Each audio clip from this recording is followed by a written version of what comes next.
So hopefully you already have access to the files. And then, Marley was talking about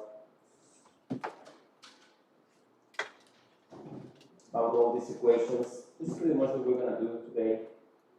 Just how to get to this merit or selection index using phenotypes, some weights, and how to get the weights using a desired vector of responses and information on various covariances for the different traits. But before I start, I want to just go back to why it's so complex, to just try to put everything together. As Boja was mentioning in some of his comments earlier or yesterday,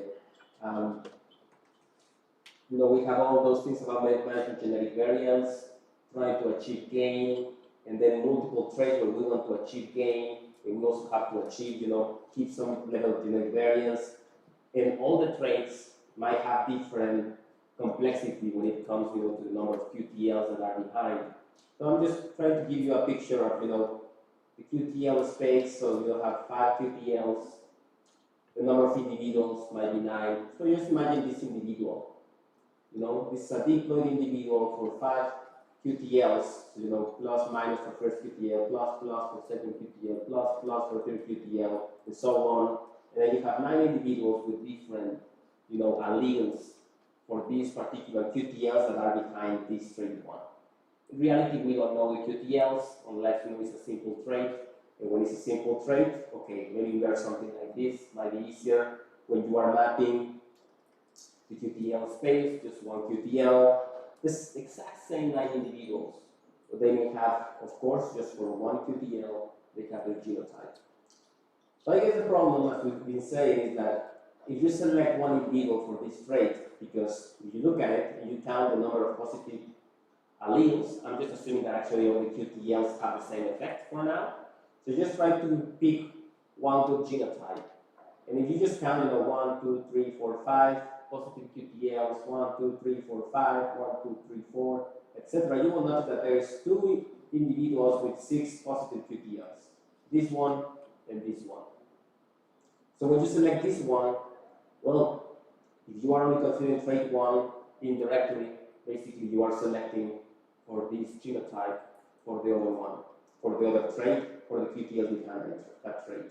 If you were to pick the other individual that also looks good for the QTLs, well, then basically you're bringing also the other QTLs for the other trait. So it becomes a complex task. If you were to know the QTLs, actually your job as a breeder would be easier. You would still be needed. So basically you would need to find the optimal solution to increase all the positive QTLs for this trait, while also for the other traits. So you're putting some constraints, and basically your job would be to come up with the right mating strategy to increase this in all of them. So, if you think about it, as Orkus was saying, we need to keep the genetic variance. To keep the genetic variance, that means that we need to keep certain number of individuals, but more than individuals, we need to keep certain number, or better said, we need to keep as much as possible all the QTLs, all the positive QTLs. Because if you select, let's say, this individual, and I don't know, this individual, and that's the individual that will make the next generation, basically you already let this QTL drift, and it lost. So one of the questions that pop up that you may want to wonder is how many individuals you need to select to ensure that you don't lose all the positive alleles. Of course, if it's a simple trait, you only have to select very few, basically one here, to just get all the QTLs that you want, as long as it's heterozygote or homozygote for the positive allele, and you will still have that allele in the population. It doesn't get lost. So basically, you just have to, depending, of course, on the parent genotype or the parental genotype, you might only need to grow 2 individuals to make sure that you're keeping the alleles. Not saying that you're increasing it, but at least that you're keeping it.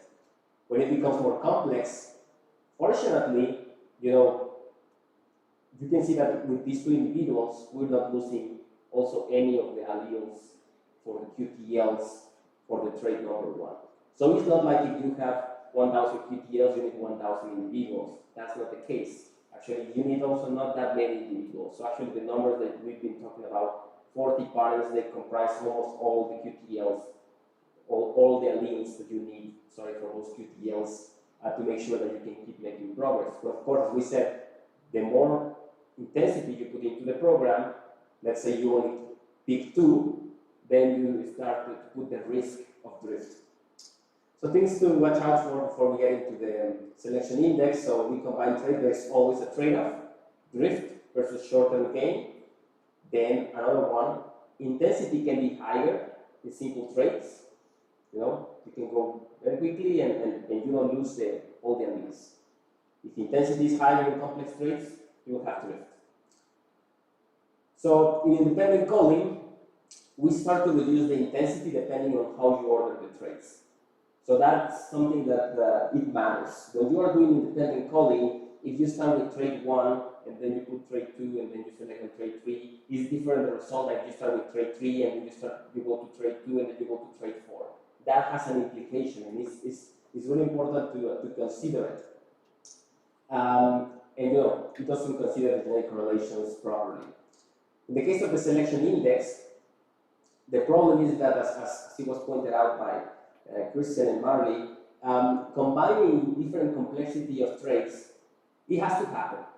And there's really nothing wrong with it other than being aware that, you know, if you start to combine these traits and then you put, let's say, the same weight, you might actually go very slow increasing the simple traits, right? If you have the same population, let's say 1,000 individuals, if you put all the traits in one index, and the trait complexity is actually very different.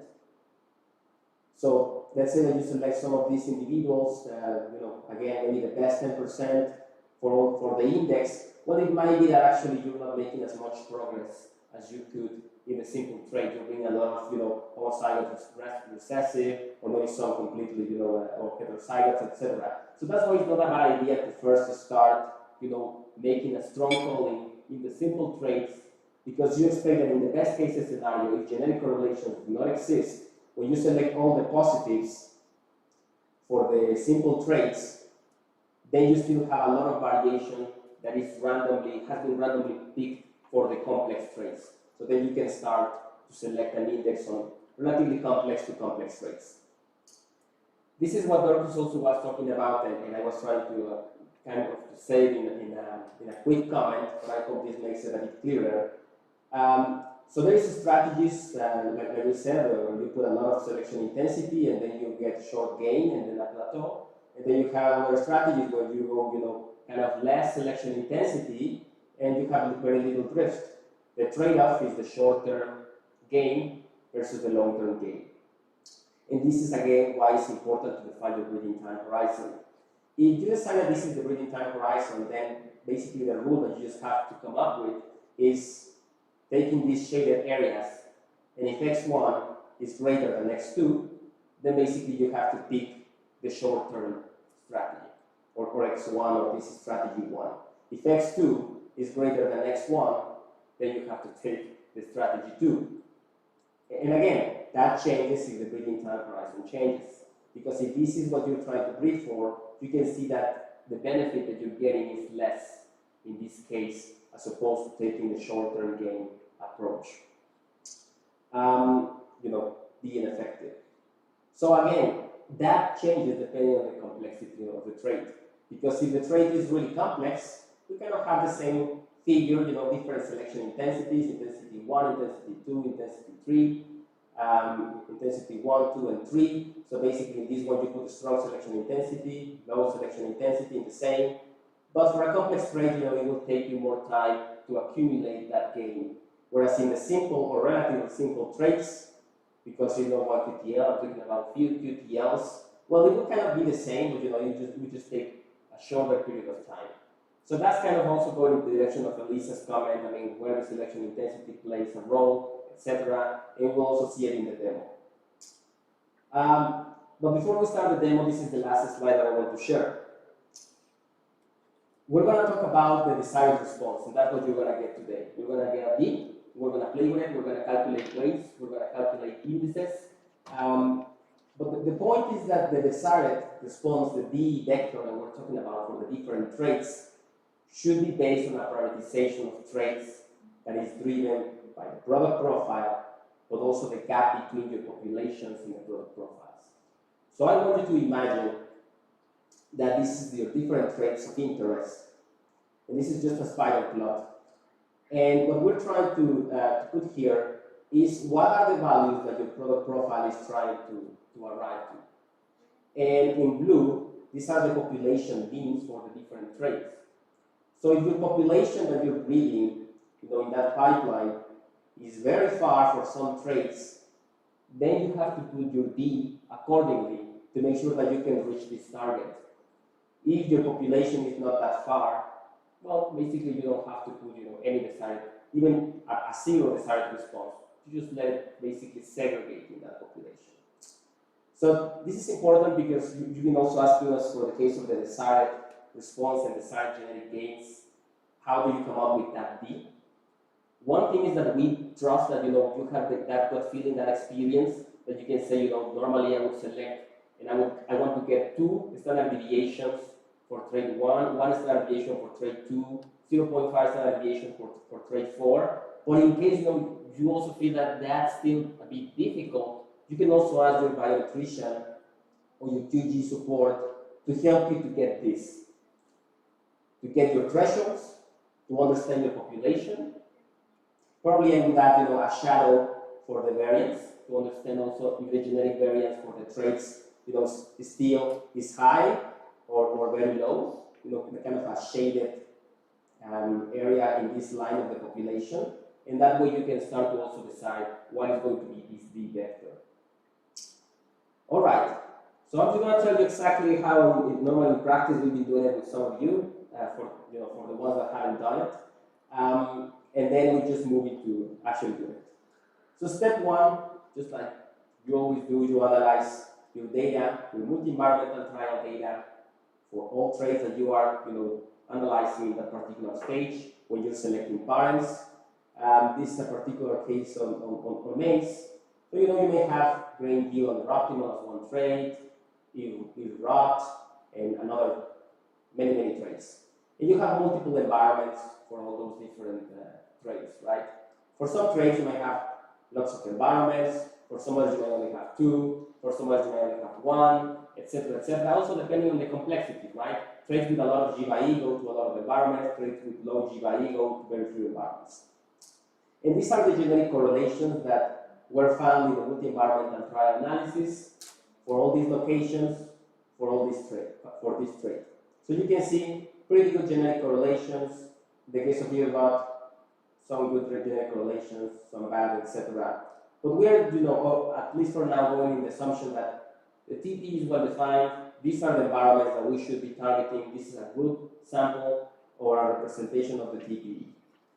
So once you finalize, asking your the support of your biometrician to analyze the data, what you should receive for your selection exercise for selecting the best parents is a trait table, right? You have your entries in rows, you have your different traits in columns, you have an across environment estimate for the different entries. So yield rot across all the environments, plant height across all the environments, etc., etc. We assume that it's good to take the across environment estimate because we're saying these are actually the environments were properly picked for this TPE. So we assume that the genetic correlation is high, just like we were seeing here. So it's good to take an across environment D. In this case, well, something to be considered. You might want to talk to your bionutrition aide. Should we just take an across environment mean for these environments because maybe the heritability was really low in these 2, or no, we have to investigate why some of these pop up. But in general, this is how it looks your selection exercise. Something else that you get is the heritability for your different traits. So just imagine the exact same thing that we have in columns. This is the cross environment heritability. Next, then you get the genetic correlations between the traits, not the genetic correlations between the environments for a given trait, but the genetic correlation between traits basically across environments, across traits, right? This is a matrix of a lot of information. So, you need, of course, all this information to get your weights. As we said, or as we saw in the very first slide, there's three things that we need. We need the across environment estimates. You need to get your weights. But to get your weights, you need G and D. And that's basically G, a representation of G. So the correlation matrix is basically the standardized genetic variance covariance matrix. But that's okay. You can start with G and then get to here. All right. So let's start.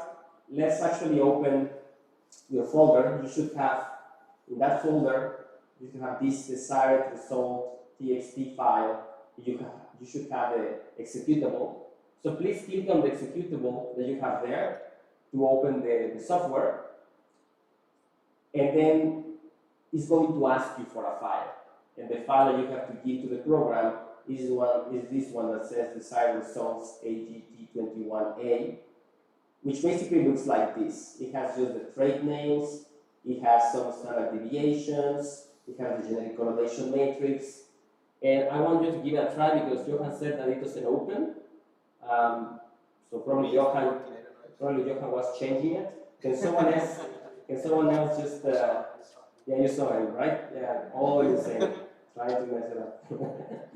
Now, can you give it a try and tell me hi, this is just something that Johan is experiencing, or you're also experiencing it? Elisa, can you take please the microphone because this is being recorded and we need to.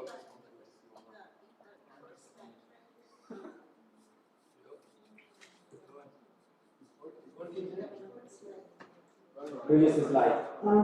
This one. This page values is the lines and the value in average of this environment. Yes, so these are the individuals, in this case are lines.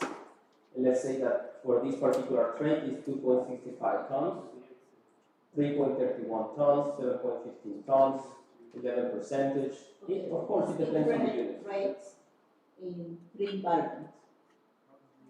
This is the across environment estimate. So in this case, for grain yield under optimal, this 7.15 is an estimate across these 6 environments. So grain yield under optimal conditions has 6 different environments, and you have an estimate of the genotypes in each environment, but you can also predict an estimate across the environments, across the TPE. And that across environment estimate is this one. So even though this material has 6 estimates for the 6 environments, for each of the 6 environments, it also has an across environment estimate that can be predicted and gives certainty. Estimation is not it's a block or something. It's a prediction is a block. So basically, yeah, once the biometrician has fitted this model, they can also predict an across environment estimate that basically takes into account the signal from the different environments. For example, this environment will have more weight than this environment that has, sorry, not based on the correlation. I don't have the heritabilities for the different environments, but if I had the heritabilities on the different environments, it would weight more. They want to have more genetic signal. And it's just taking these genetic correlations to come up with a better estimate, that is adjusting for all these signals. Does that make sense, Elisa? What happened when we want to use the indexation in the early stage? We have several numbers of the lines, but a few environments. That's fine. Just take an across environment. What is the less correlation, genotypic correlation you consider? No, like I said, we have to go under the assumption that you have a well-defined TPE, that it has some level of genetic correlation. Like we also discussed in the previous discussions, when the breeding program starts, they don't know this genetic correlation, so that is just the initial approximation of what the TPE is represented by. But as soon as you start to generate data, you can start to understand if this is one TPE or this is 2 TPEs, if there should be 1 or 2 breeding pipelines attending this market segment. But even if there is only 2 environments in stage 1, if that's where you are selecting parties from, you take an across environment estimate from those 2 environments. All right? Yeah, please, that's a seal. Sorry, yeah, go ahead. To add. But what we do in this is, if the heritabilities are too low, then those trials are eliminated. So if you only have 2 trials and they both got less than 0.1 or 0.2, then you'll see in the next slide with the data, there's some missing data. That's where there were no trials that had high enough. Yes. See those gaps? Good point. That's where they were eliminated due to low heritability. Yeah. Not in all the trials where they occurred. Yeah. Basically, there was no information. When there's no information to estimate, for an individual, well, there's a gap. To be, pragmatic, the way that biointuitions feel this one is you put at least the average of the population. So at least we know that for this individual, we are not giving any big advantage. Just the average. It can be average. We're not going to say that it's good. We're not going to say that it's bad. It's very likely that it's close to the mean. Cecile, I think you wanted to ask something. Just technical, it's a Windows example. It's a Windows software. So everyone that has a Mac, please work with someone else. And very likely, Brian Keyboard will not develop the Mac version. Yeah. So, good luck on that one. Everything okay, please?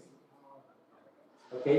If you need some support, just raise your hand. Marley and Christian are here to support you.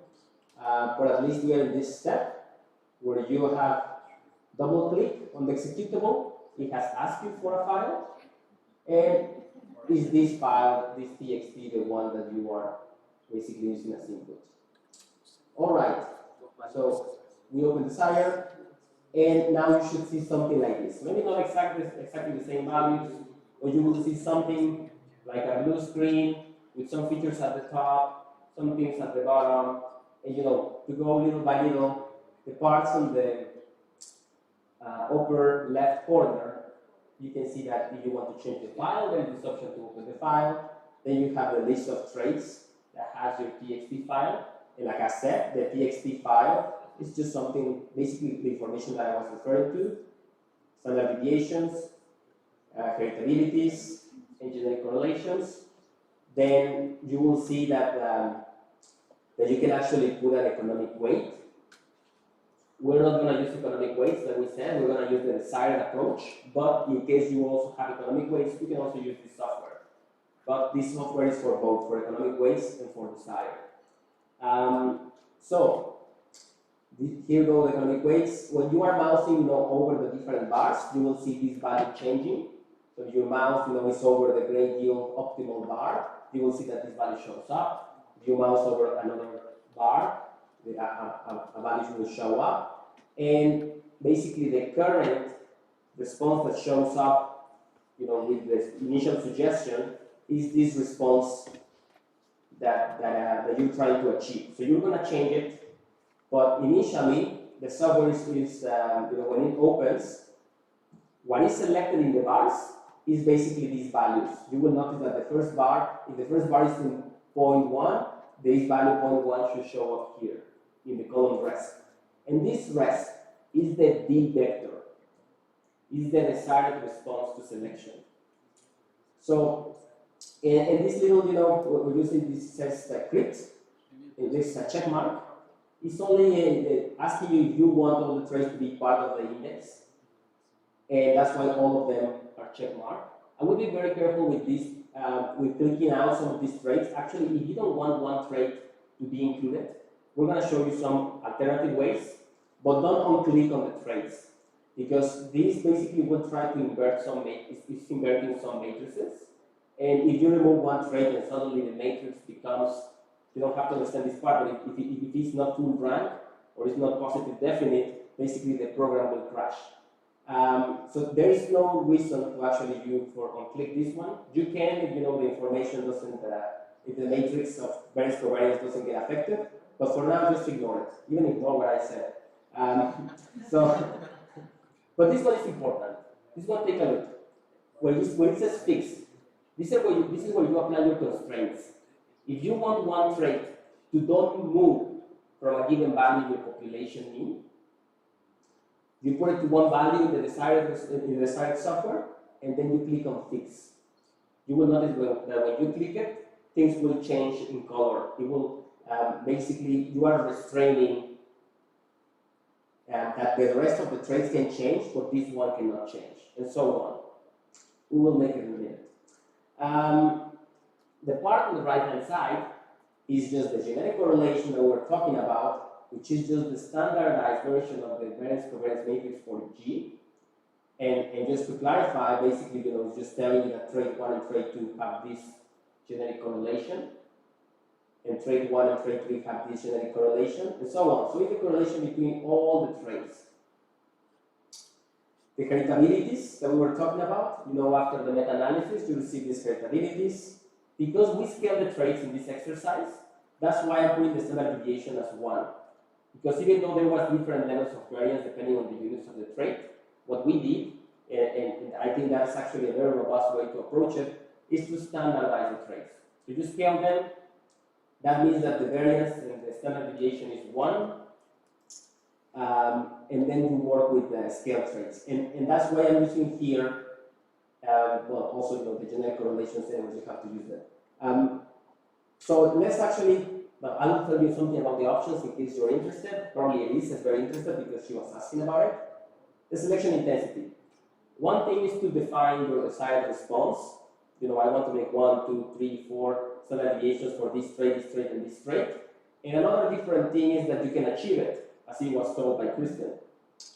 Of course, if you put greater selection intensity, you will get more gain. So the software by default will assume a selection intensity of 1. So remember, this value comes from a standard normal distribution.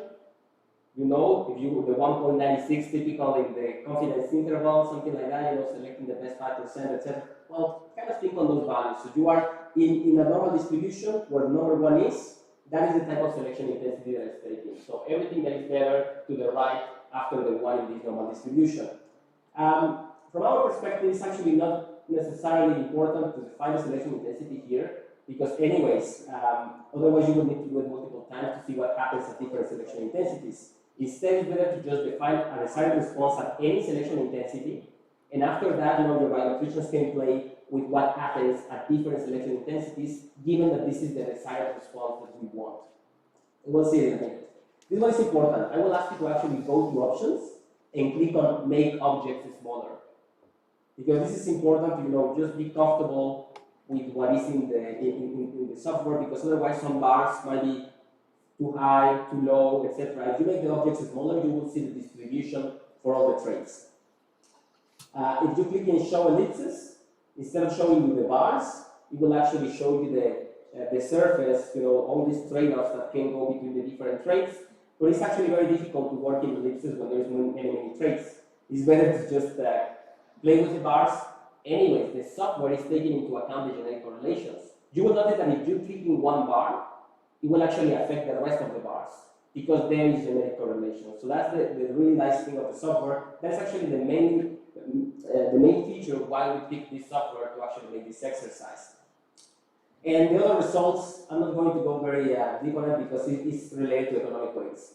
Since we're not working with economic weights, we're going to skip it. So this is about economic response, implied economic weights, modified economic weights. We're not going to use it. But if you get to the point where you are using economics, come back to us. Okay, so this is how it looks like, hopefully, at this point in your screen. If not, you have to go again to options, click on make objects smaller, don't select ellipses, select bars, and then it should look like this. Not necessarily with the same bars in red, just in general, the screen looks like this. Yeah. So now, if you start to, basically what you start to see in this figure at the bottom is the stage where you can work as a breeder. How much gain you can achieve in the different traits.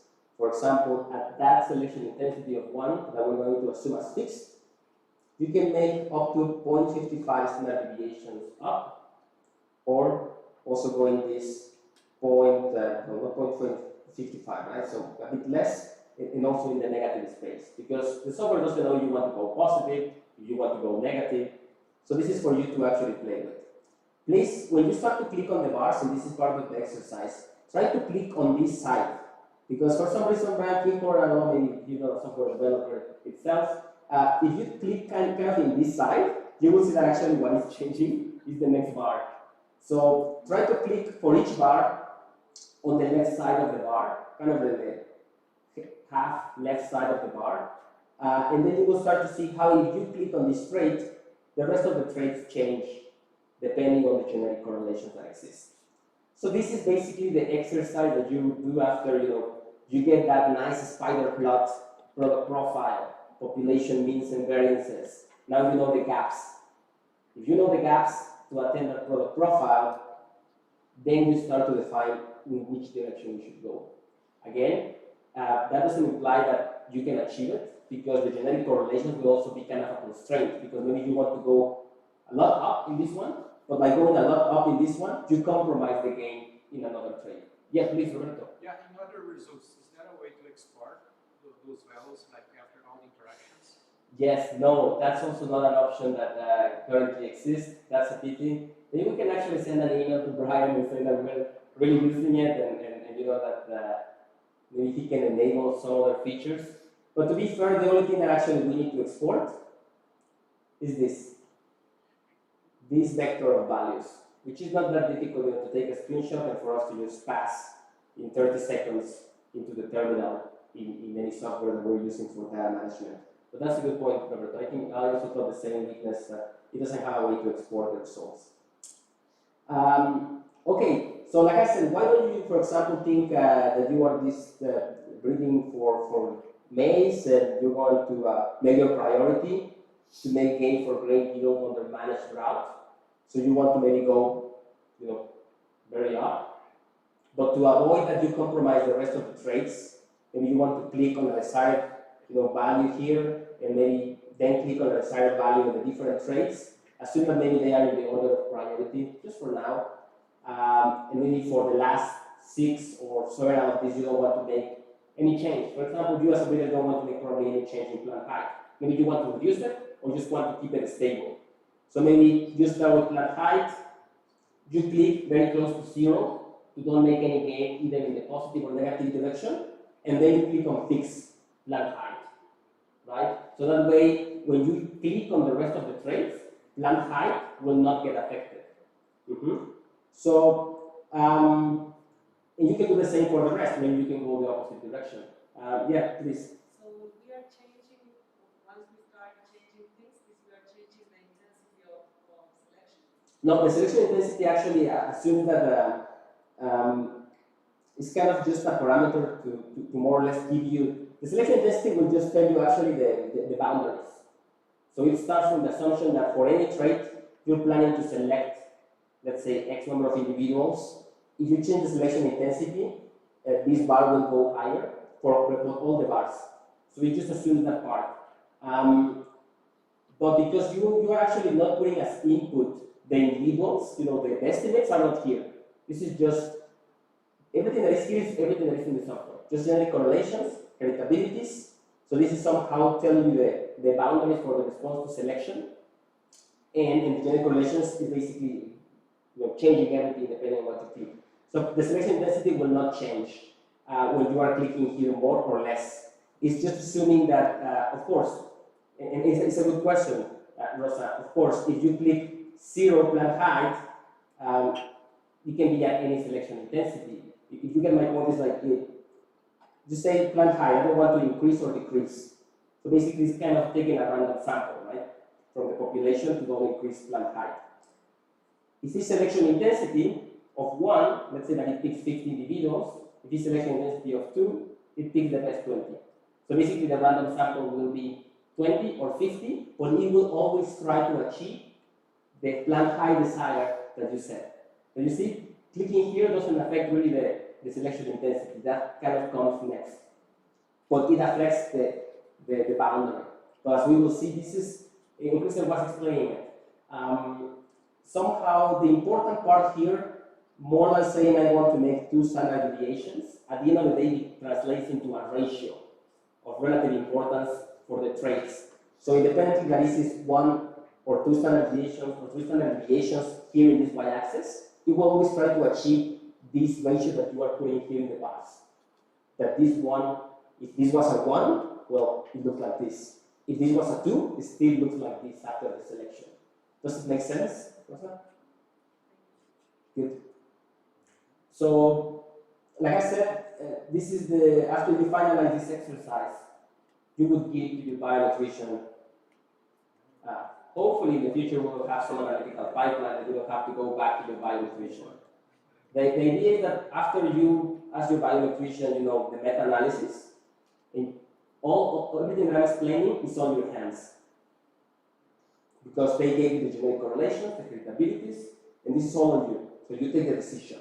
This is my product profile, this is my gaps, this is what I want, and so on.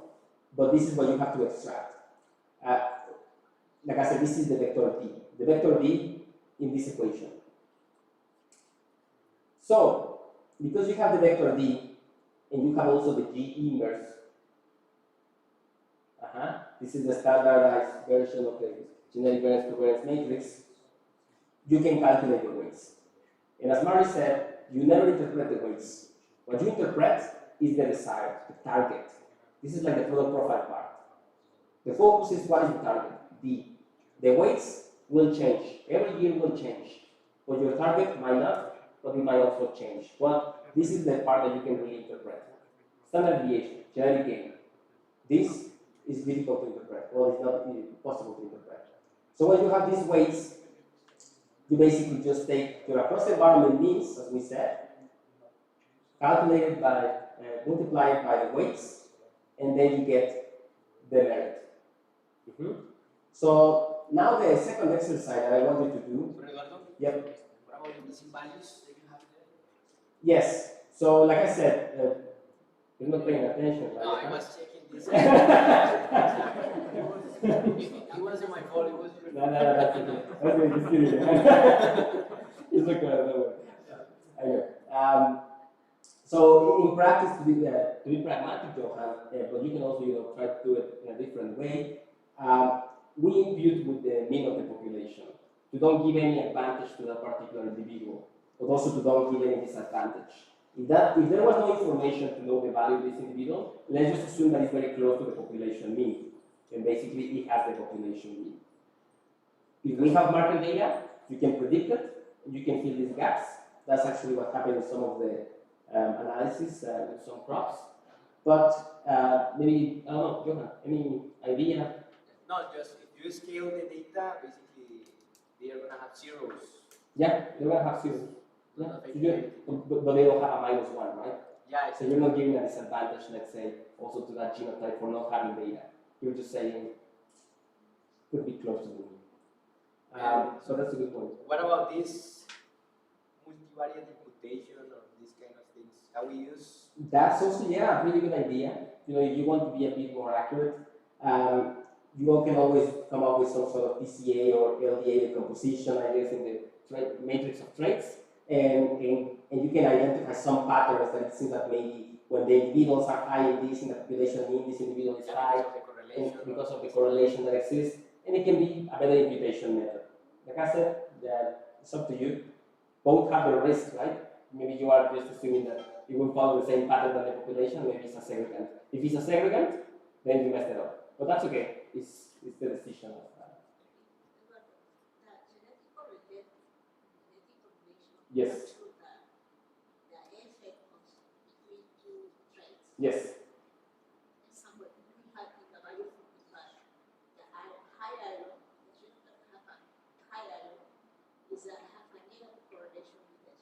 Yes. So in that, with genetic correlation, capture this effect. Exactly. That's exactly the strength of this software. That you're putting that correlation that exists, and when you click in this trait, if this trait was correlated with another trait, it will change its value. Because it will detect that you cannot achieve that response because it's negatively correlated. If it's something negatively correlated, you can even look for those values. Negatively correlated, strongly negatively correlated, and you will notice that if you click that one up, the other one will go down. So you have to find a compromise. You have to basically click a little bit here and a little bit there to basically make sure that you get to the level where both are being improved, but that basically that's the maximum that you can improve both. You cannot go beyond that because if you start to favor one, the other one gets the opposite direction. Does that make sense? In case of the yield,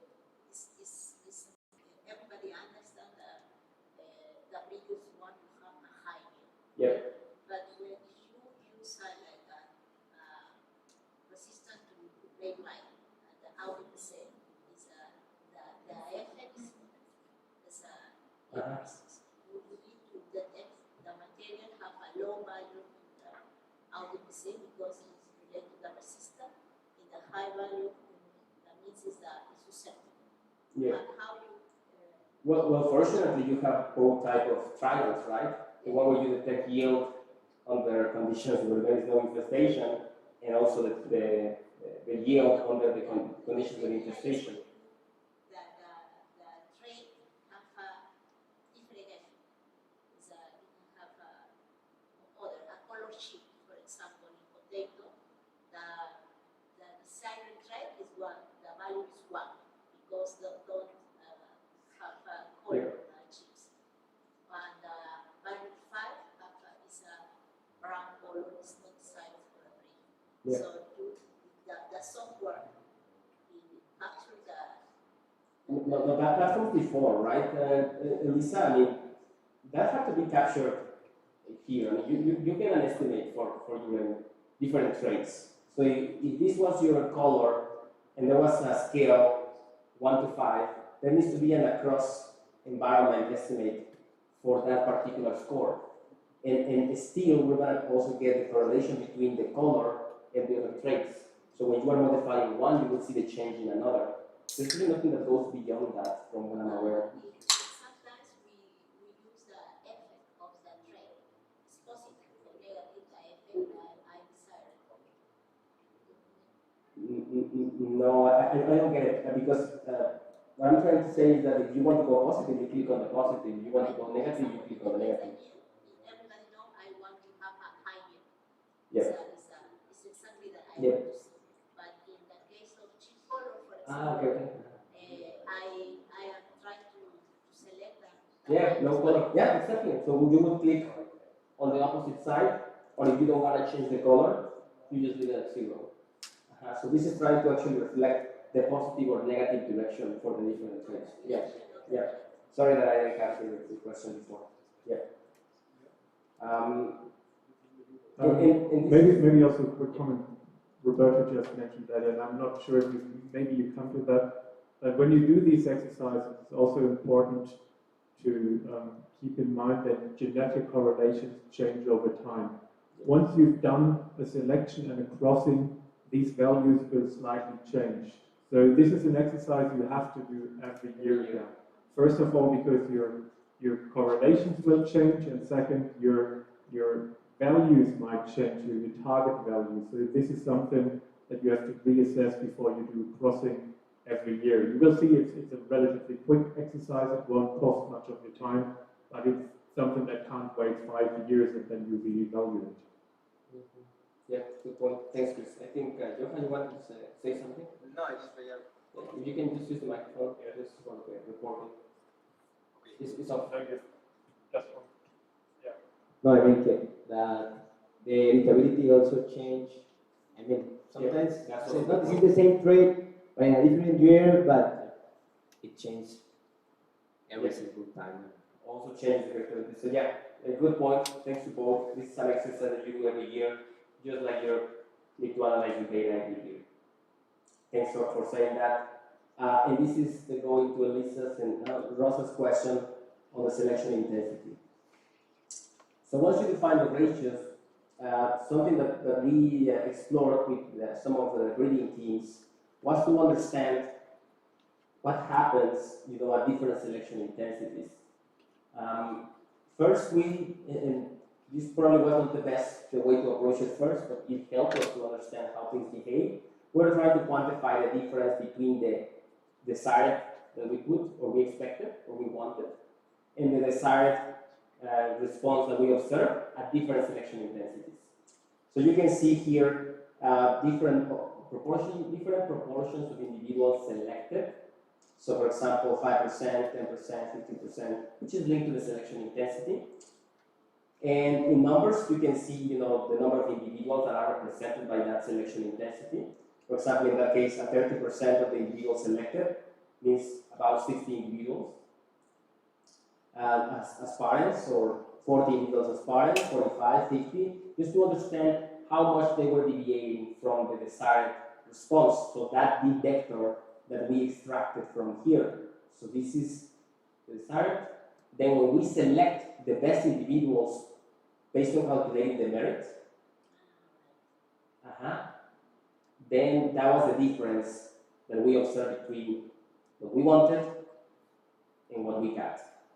So I'm going to ask you in a minute to also calculate this merit manually, but just for you to know, so we noticed that, of course, as we get to the selection intensity of 1, that was the predefined by the software, we were getting to that value that was getting close to the optimal. So if you select 60 individuals, you get exactly to the desired response that you said. But that was because in the software, we said it was 1. So when we get close to selection intensity of 1, we get close to the optimal. Does that make sense? I mean, this kind of was just a confirmation. Okay, but if you select less, you can still get very close to to what you said. But then you start to also go start to differentiate, because now you start to get less and less and less to what you wanted, and here you get more and more and more than what you wanted.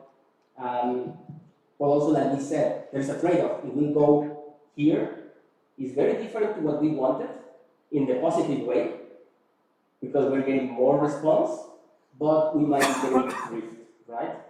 If we go too low, well, we are not putting enough selection intensity. So this is how it looks like in a different representation. Yes, Eduardo? Yes. Just one point here. Yep. So we know that sometimes usually it's hard to obtain like the genetic gain, the desired genetic gain, just one round of selection. For sure. So I think just one thing that maybe you could try, it's like see like in the second round of selection, how maybe even using like high intensity of selection, maybe 10-15%, then in the second round you can approximate more than just one round of that. Because Yes. here we are trying to be like so ambitious and say, oh, I want to achieve the full desired genetic gain just one cycle. In one cycle. That's a good point. But also, what a clarification there, now that Roberto is saying it, when you define D, because you are doing it in the software and you are doing it with the available variation, you can get to the D that you're saying here. It's different than saying that any D that you want. Of course, if you say no, I want the desired response for trade 1 to be 3 standard deviations. Of course, we're not going to achieve it, as Roberto said. I mean, it might take several rounds of selection. But if you work within the framework of the available variation, these desired responses to selection that you specify can be achieved in this current cycle.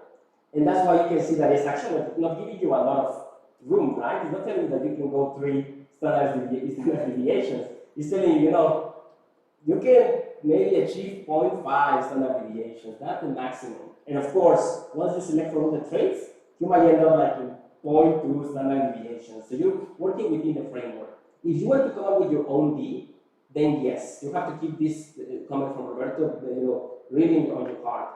You cannot achieve that in a single cycle. But when you're managing or using this software, using the current data, you're working within the data or within the space that you can really achieve. But yeah. Is it possible for the software to give you the best D for all traits? That's actually a good question. And we were discussing that in 2 weeks with Keith here next to this room. It's just that it's difficult to define what's the best D, Rosanna, because a quantitative geneticist might tell you the best D from the genetic gain perspective. They might tell you, no, this is the best that you can achieve the most gain for all the traits, and that might not match your product profile.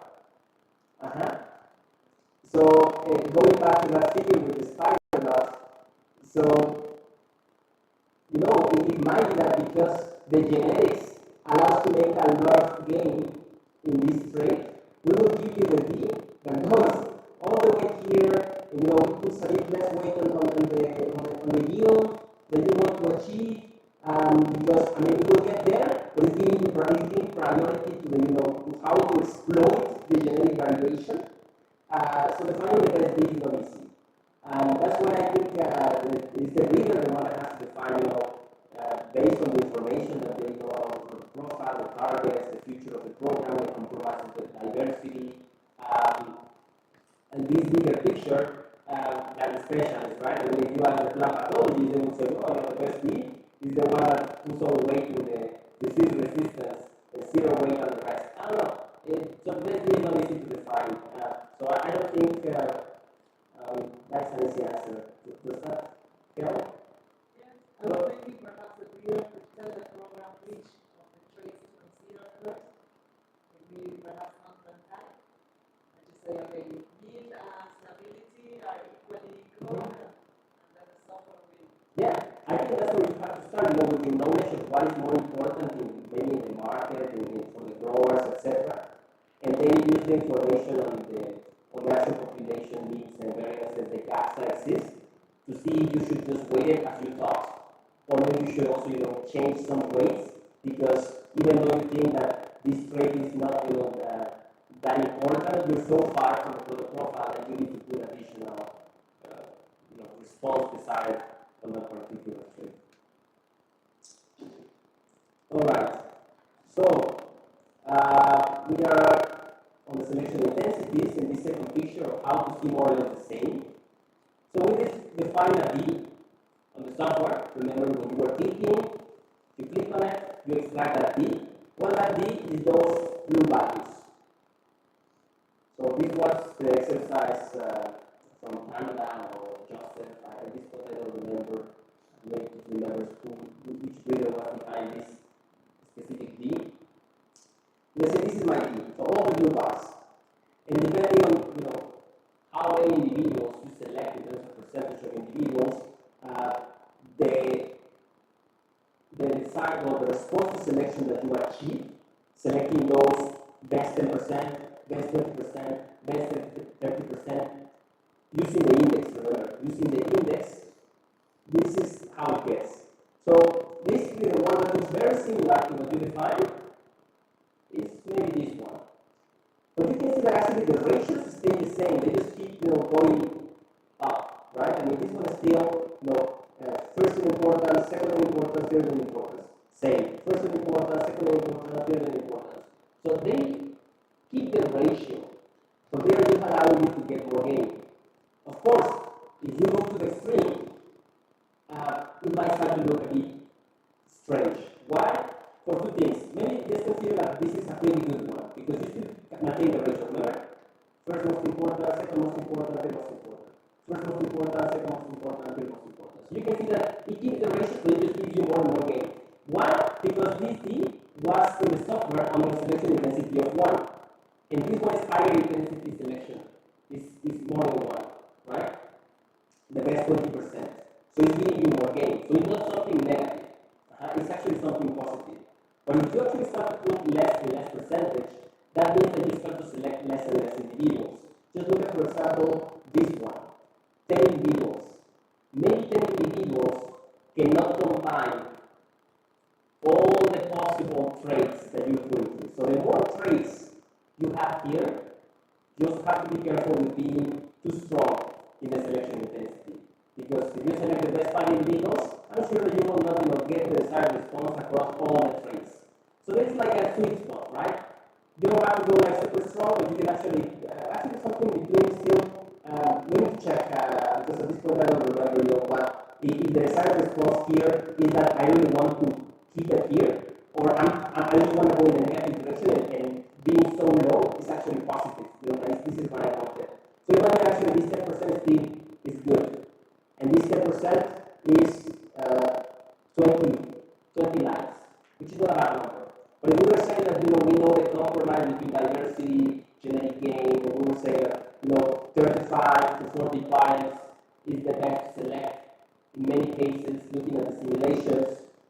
So So that means that you may want to stick to the 20% for this particular scenario. So it will be here. So we are achieving the targets even better, but saying better because in the software we set selection intensity of 1. In the software we put selection intensity of 2, very similar to this, similar to, but not to 1.8 something. This becomes, of course, more challenging depending on the number of individuals that you're testing. But if you're only testing 50 materials, well, the 10% is already very low, 50% is also very low, 30% is also very low for the number that we've been talking in this workshop, right? So you will have to find a compromise. Maybe from that stage, anyways, you don't want to get all the parties. Maybe from the late stages, you only want to get 5 parties out of the 40 that you use in your crossing block.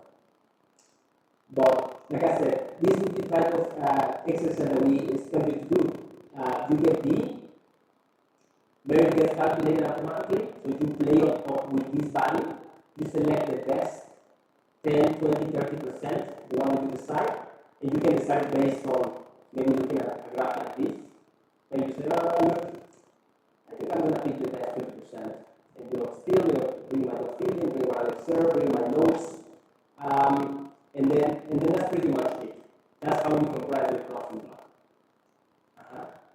Doing this maybe at stage 1, and stage 2, and stage 3. Maybe you need from stage 1 to pick 20, from stage 2 your best 10, and from stage 3 your best 5, and that's your crossing block. Alright, questions before I ask you to make a good calculation? Or comments? Thoughts? Yeah.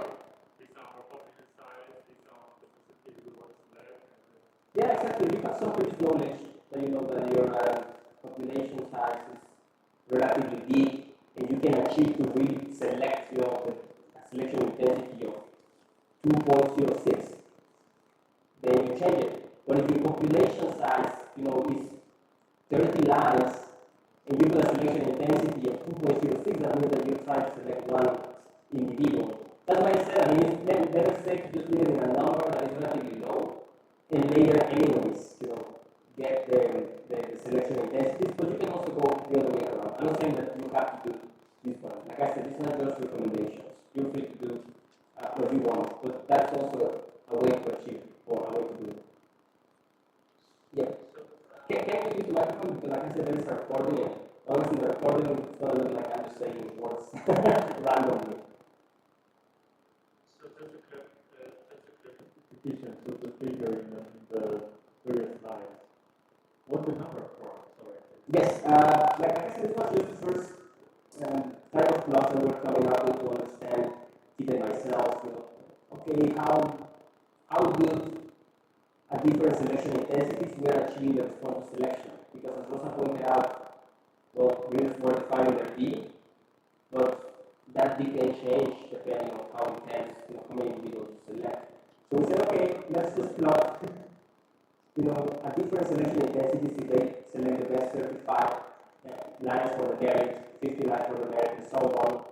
What is the sum of squares between the D that the reader set and the D that we observe picking this number of individuals? So the difference is just telling you how far we are from the target, because the reader sets this D for a different selection intensities is getting farther away or closer. So the smallest the difference, we are closer to what the reader specified. And because in the software the selection intensity was 1, you can see that the optimal is also getting close when the selection intensity is 1. So this curve would change if you do the approach that you were saying. If you in the software put 2, then also the optimal will be reached kind of closer and stronger selection intensity. Don't worry too much on this plot. I guess it's not just experimental. But you actually will not see it in practice. Your evaluations, I don't think they will give you this one. They will give you something like this, or the software or whatever we're going to implement in the near future. The last question is about the phenotype data. So you use black or blue? Yes. What do we say about doing selection? What's best? Black. We use black. Yeah, good. Good question. So this is the part I would like you to do.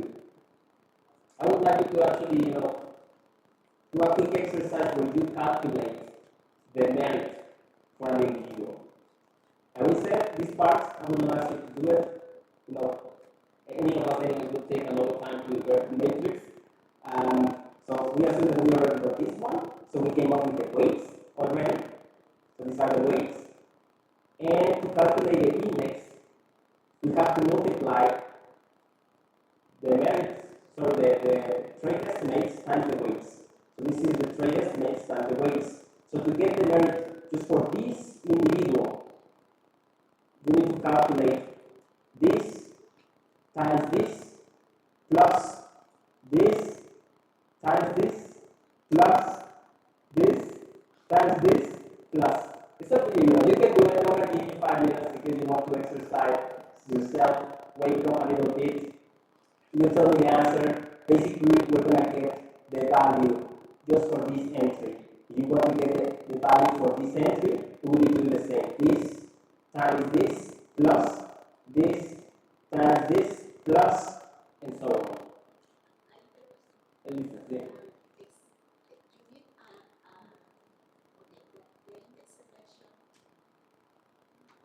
Index selection. Yeah. Could be improved if you use a less number of traits. If you use less traits, it will help. Let me throw some comments there. Actually, if you only have 2 traits, you probably don't even need the selection index with 1 or 2 traits. You can do it yourself. Well, 1 trait, the variance is equal to the trait estimate. If you have 2, you can probably do it yourself. You don't have to do anything fancy. The more traits you put, that's when it becomes difficult for the human mind to really say which individual is the best. Because then you have all this table, and just at this glance, can you actually say which individual is the best to improve and get that desired response? Very likely no. I mean, our brain is actually not good in dealing with multidimensional data. The more traits you have is when the index becomes more powerful. Because that's where you can, when our brain doesn't give enough, that's where the index shines. Of course, that doesn't mean that you just put 100 traits. Because putting 100 traits is not a problem in the index. It's still, the index is going to be the best possible way to achieve the desired response for 100 traits. But if you have 100 traits, probably you did a very strange job defining your product profile. If you have many traits, that means that you don't know what you're doing here, right? We said that in the product profile we have improved traits, threshold traits, but there's always kind of a trait table that is kind of limited, right? This is the important thing that we are putting in the market. So those are the traits that need to be in the selection index, even if there is 100 things more that we can measure. Of course, you can always increase on something that is correlated with another trait that is important in the product profile. They can give you some information, and that's how you actually end up with many traits, right? So the index will always be anyway the best way to approach it, but might not be properly targeted, that index. Just one comment. I know that it might be like a stupid comment, but usually it happens. Because when you define, let's say, five traits, but it's necessary that there's like significant genetic variability for that trait. Yes. If there's no significant genetic variability, please do not include that. It happened last year, like some breeders trying to include some traits. So come on, guys, it will be like variability. Only include noise in your index. And we need to adjust that. Just one That's a good point. No, that's a good point. Hopefully, when you are actually doing that in the software, you will see the variation here. And we saw it. I mean, actually, if you put a heritability very low here, you will see that this bar shrinks. And then you can basically, the software telling you cannot make a spot selection here. There's no variation. What are you talking about? But still, it's also important on what Roberto is saying. If you have also many traits, it's kind of difficult to really go or take them in the right direction. Well, to that part. Because it can feel more confusing. But actually, it is not relevant. Oh yeah. So how is that calculation going? At least one try to come up with the merit. Although it says that the matrix is full rank matrix, it's not a full rank. It's not a full rank matrix. Don't like this. This is not. I do have a question. Can you continue with that G matrix? Is it correlation matrix or is it covariance matrix? Yeah, that's a good question. Mostly a technical, parametrics question. It's supposed to be the variance covariance matrix. So it has to be in the units of the traits. The diagonals have to be the variance of the traits. The off diagonals have to be the covariance of the traits. Because we're working with scale traits, G actually becomes the genetic correlation matrix. So that's why in this particular case, I'm actually copying the image of desire, because this is still G. This is G. Basically, G and the RG become the same on their scale traits, which is the way that actually we want to work it with you, just to avoid the issues in the interpretation. But in essence, it's G. If you are using non-scale traits, don't put the genetic correlation. Put the variance covariance matrix. Good point. Oh, someone believe in it. Sorry. Yo, we will do it again. That's why I'm going to assume that you actually do a great job calculating it and it's very accurate. That you can remember the matrix multiplications. But yeah, I think it was just this times this plus this times this plus. And that's, yeah, this is true. Yeah, because it's the weight, right? It's traits times the weights. Trait 1 times weight 1, trait 2 times weight 2, trait 3, and you add it. You can say that again?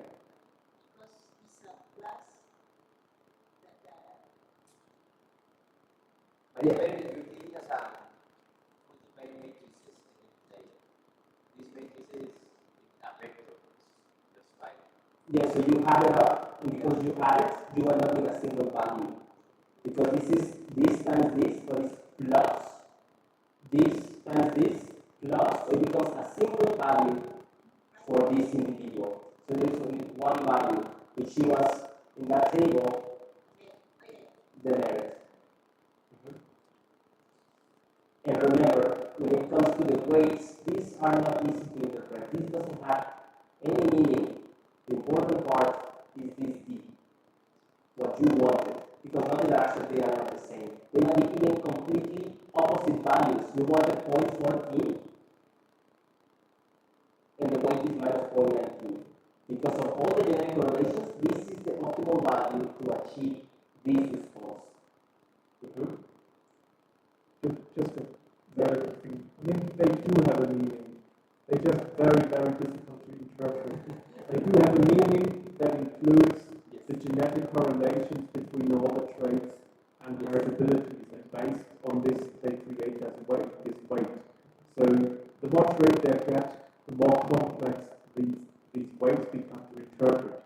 So sorry for that, but they have a meaning, but they just should be interpreted because they just a means in terms of this matrix algebra to get a value for you to base your selection on. Actually, the interpretation was explained by Marley, right? She said, talking about heritabilities and genetic correlations, she said how the weights that were changing, what was the meaning, right? It meant that this trait doesn't have signal, but because this one has signal that is genetically correlated, it gives this value. And there is a meaning, as Chris said, but as also when you have these many traits, it's difficult to track how did we get from here to here. You can track it, right? But basically you have to do an inverse. You can kind of going backwards, taking that in correlation and try to understand how we get to I have a question. Can I make basically the ranking? I mean, which one is going to be the best one? Which one is going to be the worst one? I think. Yeah, no, that's The positive of the higher is the best one. That's it. Yes. The higher is the better. So basically, once you have this, you sort it, and then you pick the top. Those are your parts. If you want to go to the product part, it was set, maybe you just take, instead of the best 40, you take the best 100 to make sure that you're not leaving anything good out. And then you apply the encoding or the multiplicative part that I told you with the thresholds, changing it all these to ones and zeros, and multiplying those ones, and that has pure ones, well, basically will be a 1 at the end. It can be a product, and so on. So if you think about it, the index doesn't only make your selection more accurate, it also makes it simpler for you, because when you have this single value you base your selection on, you don't have to consider like all 20 traits at the same time anymore and go through all of them, find a certain approach to, I don't know, do a stepwise threshold-based selection or try to somehow combine them. What you get is, as Johan said, a ranking of single values, and the best individual will have the highest composite value that you just selected. Alright, so that's it for the demo. I hope that things are clear. If not, just reach us, reach your biometricians, reach your QGs, they have the answers. And let's go for a break, 10 minutes, so we can relax. And maybe we have just something short, and then we go ahead. That's good. So we're back at 4, let's go for 4:20, 15 minutes break. It's not a great time.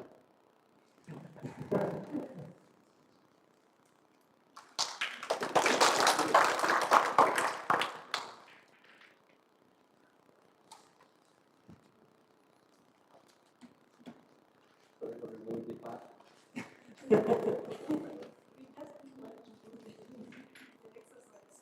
Exactly. We didn't want anyone else to do this.